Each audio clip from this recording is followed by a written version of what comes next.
J'ai la parole. Ok, merci, monsieur le modérateur. Avant de commencer mon exposé, je voudrais remercier les organisateurs pour l'invitation qui a été faite à la commission des Béninois pour partager son expérience en matière de développement de la filière lait, parce qu'au-delà du phénomène de la globalisation, où toutes les économies sont liées, il y a des représentants de 4 de nos États membres, notamment le Burkina Faso, le Mali, le Niger et le Sénégal, et même des États voisins à nos États membres, la Mauritanie, et qui a beaucoup d'échanges avec nos États.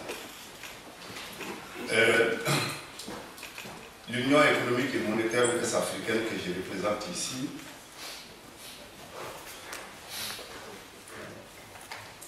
il y a beaucoup de gens qui ne connaissent pas l'UMOA. Donc c'est l'Union économique et monétaire ouest-africaine. Il comprend 8 États membres.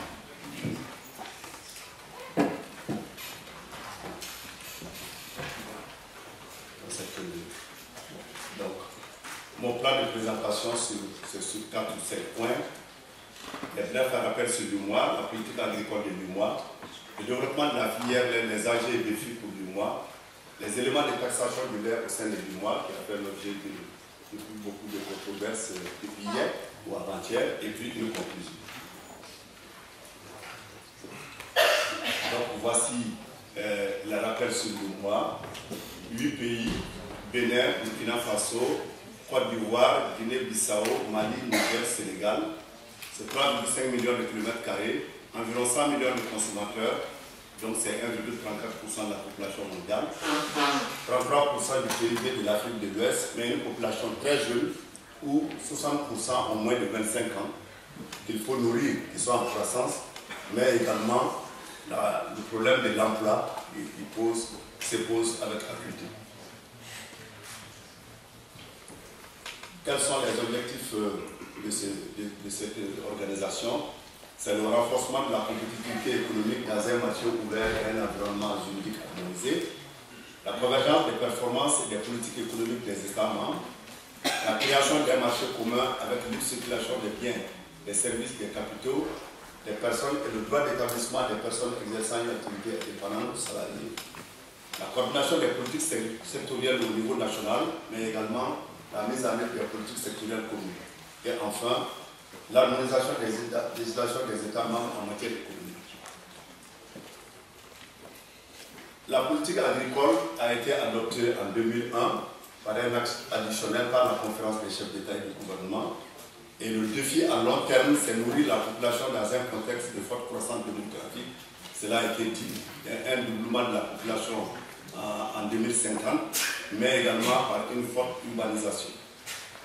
Accroître la production de façon durable par l'intensification en réduisant les risques naturels et économiques, notamment les inondations, les sécheresses, qui sévissent de façon endémique dans la région. Réduire la pauvreté rurale en révalorisant le travail et le statut des agriculteurs. Les agents à court et moyen terme s'inscrivent dans les accords de l'UNESCO sur l'agriculture et également le récent accord de Cotonou entre l'UE et les ACP, notamment les APE.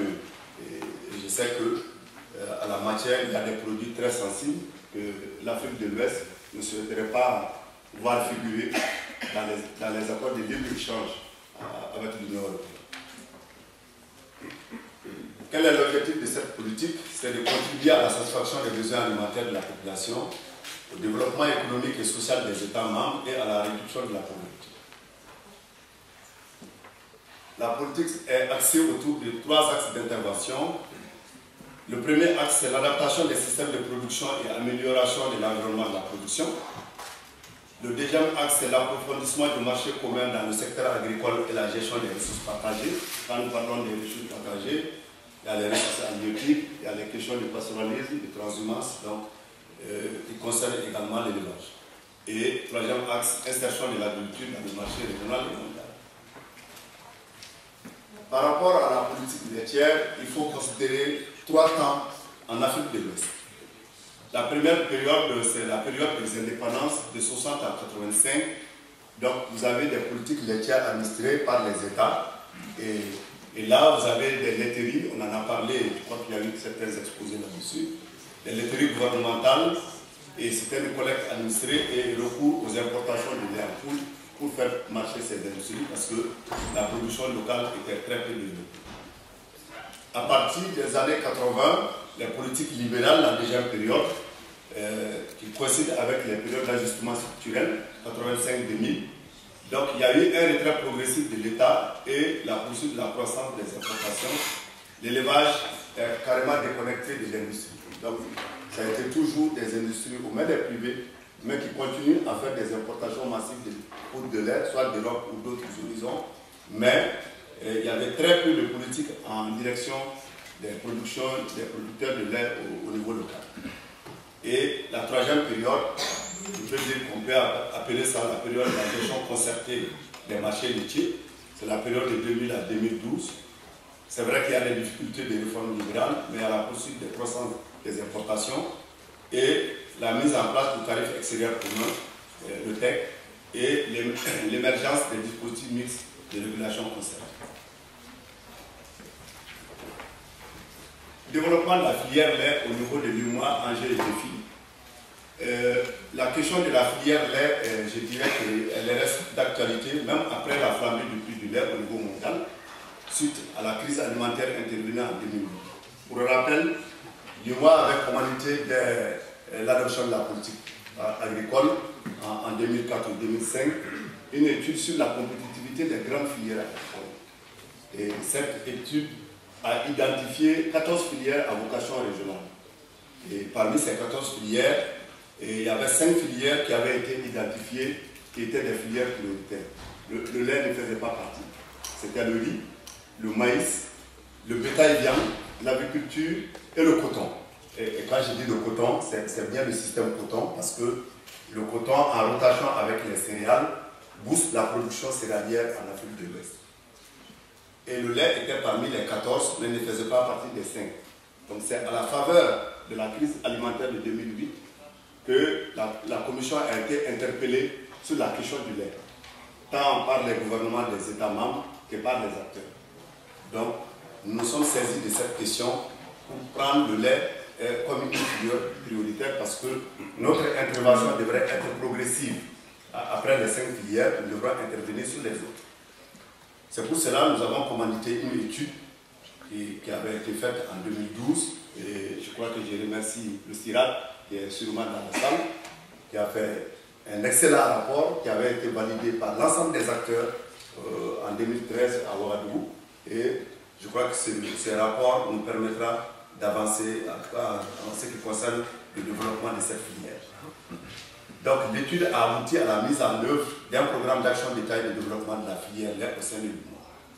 Je voudrais rappeler que la facture laitière lait et sous-produits laitiers a atteint environ 208 milliards de francs CFA depuis 2010 au sein de notre union. Et les plus gros importateurs, c'est le Sénégal, c'est aux environs de 60 milliards, ensuite la Côte d'Ivoire. Donc, compte tenu de son importance dans l'économie de l'espace IMOA et de son fort potentiel de développement, il apparaît essentiel de soutenir cette filière aussi bien au niveau de la production, de la transformation, de l'accès au marché et de la protection du consommateur, donc sur toute la chaîne de valeur. Le constat, il est amer par rapport aux productions en zone urbaine. Quand vous considérez un habitant de l'IMOA possède 2,1 fois plus de bovins et 4 fois plus d'ovins caprins qu'un habitant du monde. Et pourtant, la production de lait par habitant n'est que de 0,35 fois celle du monde. Malgré l'énorme potentiel en termes d'effectifs, l'espace compte environ 35,5 millions de bovins et plus de 100 millions d'ovins caprins en 2012. Donc au total, bien que l'Afrique subsaharienne dispose de plus de pâturage par habitant que les autres continents, c'est là que les éleveurs consomment le moins de viande, boivent le moins de lait, mangent le moins d'œufs, et c'est là que l'élevage leur procure le moins de revenus. Donc c'est un paradoxe. Je crois qu'il faut inverser la tendance. Donc, quand vous portez sur les évolutions des importations, l'évolution annuelle des importations et exportations extra-communautaires de lait de 2003 à 2007, nous impose aujourd'hui qu'il faut inverser les tendances. En 2003, les importations extra-communautaires de lait, quand je dis extra-communautaire, c'est en dehors du mois, c'est tout ce qui rentre et qui n'est pas de notre espace, s'élevait à 70 milliards de francs CFA pour un poids d'environ 82 000 tonnes. Dans le même temps, les exportations extra-communautaires pour la même année 2003 se sont élevées à peu près à 5 milliards de francs CFA pour environ 3 800 tonnes. En 2007, les mêmes importations de lait vont crescendo et ont augmenté, vont jusqu'à 90 milliards de francs CFA pour environ 80 000 tonnes. Et les exportations extra-communautaires pour la même période ont baissé. De 5 milliards ont baissé environ à 3 milliards pour 2000 tonnes. Pour la mise en œuvre de notre politique agricole, donc, on s'est appuyé sur des programmes triennaux glissants depuis 2003, 2003-2005 jusqu'à 2011-2012. Et nous avons mis en place pour cela des instruments qui sont des cadres institutionnels de concertation et de coordination. J'ai fait allusion au comité consultatif du développement des filières agricoles où tous les intervenants sont conviés pour avoir leur avis par rapport au développement de la filière, y compris les producteurs. Il y a l'harmonisation sur la sécurité sanitaire des animaux et des aliments et également des dispositifs sur les négociations internationales. La mise en place d'instruments de pilotage, de suivi et d'évaluation, notamment le système d'information régionale agricole, le SIAP, l'amélioration de la compétitivité des filières, l'étude de compétitivité des filières dont je faisais allusion, mais également la mise en place des fonds régionaux de développement agricole qui a été abondé pour plus de 22 milliards et qui comprend 3 composantes. La composante appui institutionnel aux États, la composante renforcement des capacités des acteurs, mais également la composante partenariat public-privé à travers lequel nous pouvons faire des prêts aux associations à travers des institutions de microfinance avec des taux d'intérêt bonifiés qui sont pris en charge par la Commission. Donc, l'étude par rapport à la filière lait avait pour objectif d'identifier un programme d'action permettant le développement de la filière afin d'assurer de manière durable les besoins alimentaires en lait des populations de l'Union. Donc, nous sommes à la première année de mise en œuvre et les objectifs spécifiques étaient d'identifier des mesures à court terme pour faire face à la hausse des denrées alimentaires au sein de l'Union. Pour la filière lait, évaluer le potentiel de production au niveau de chaque État membre sur la base de leurs avantages compétitifs et proposer un plan de financement pour les mesures et investissements identifiés. Quel était le rôle de la Commission? Donc la Commission, qui est l'organe d'exécution de l'Union, se positionne comme facilitateur et accompagnateur des politiques nationales de développement de la filière lait locale en cours au niveau de ces États membres. Il y a beaucoup d'initiatives dans les États membres. Il s'agit de faire la synergie de toutes ces initiatives pour arriver à l'autosuffisance alimentaire en lait pour notre espace. Donc l'UMOA devrait en particulier œuvrer à la promotion des réformes nationales en matière laitière compatibles avec les objectifs de l'Union, notamment la création des marchés communs. Établir une synergie entre les projets qui sont déjà en cours et le programme détaillé de développement de la filière lait au niveau de l'UMOA. Quels sont les éléments de taxation du lait au sein de l'UMOA? Donc, il n'existe pas de disposition particulière sur la taxation du lait au sein de l'UMOA.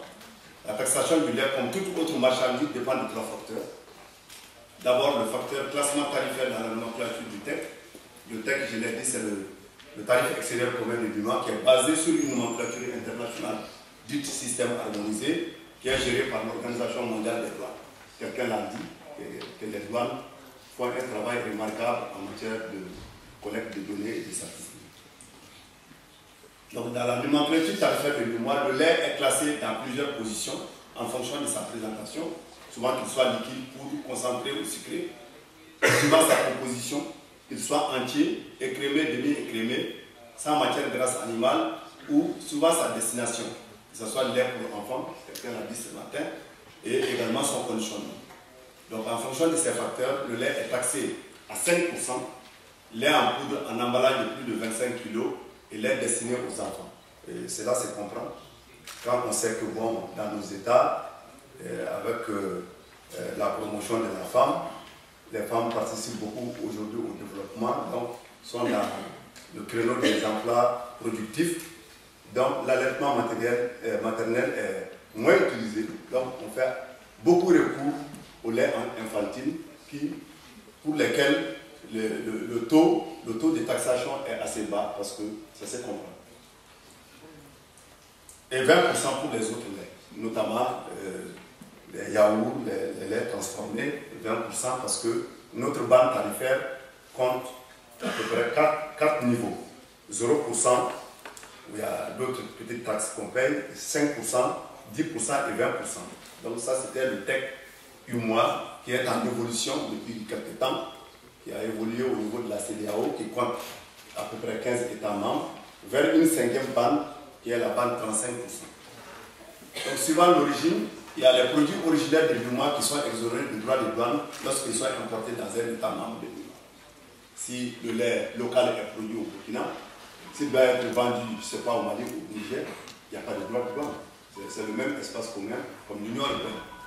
Donc il s'agit d'une disposition valable pour tous les produits fabriqués au sein de l'Union, y compris le lait. La qualité du produit originaire est définie dans les règles d'origine. Ensuite, il y a la valeur. Le montant du droit de douane, je vais tenir compte de 3 minutes qui restent. Le montant du droit de douane est calculé sur la valeur en dollars. Pour les laits taxés à 20%, le montant du droit de douane est égal à 20% de la valeur en dollars. Et pour le lait à 5%, il est égal à 5% de la valeur en dollars. La valeur en dollars d'une marchandise est égale au prix de la marchandise, plus les frais d'acheminement jusqu'à la frontière. Donc pour conclure, je dirais que le processus de mise en œuvre de cette politique a déjà démarré et se poursuivra en 2014 par la mise en place des comités régionaux et nationaux sur le lait. Donc il est également nécessaire de faire une très bonne communication et je pense que ce forum est une occasion sur cette question combien importante pour l'intégration économique et sociale au niveau régional. Je vous remercie pour votre aimable attention.